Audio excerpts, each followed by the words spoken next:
On Friday, 30th of August 2024, I invited three senior economic ministers, the Minister for Fisheries, Honourable Jelta Wong, the Minister for Treasury, Honourable Ian Lingstaki, and the Minister for Finance, the Honourable Miki Kayo, for a public debate at the University of Papua New Guinea to demonstrate to the country how they have implemented the 2024 national budget, which was a historic budget claimed by the Marape government of 27.377 billion.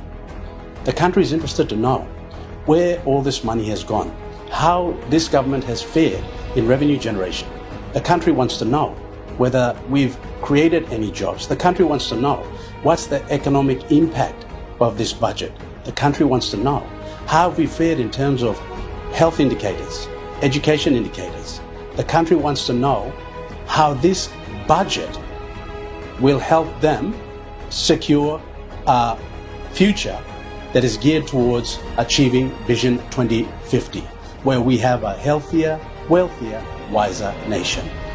This was a golden opportunity for these three ministers to come and demonstrate to the country that they have been appointed based on merit and not a kakistocracy, which is just the hallmark of the Marape government, who appoints ministers and members of parliament who are subservient and who just kowtow and who just follow without being independent thinkers, without having the wherewithal to effectively and independently contribute.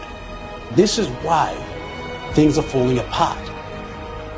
And these three ministers have been complicit in the total failure of the budget in their key portfolios in this Marape government. We expect the Minister for Finance to tell the country how he has been maintaining the integrity of the budget under the Public Finance Management Act.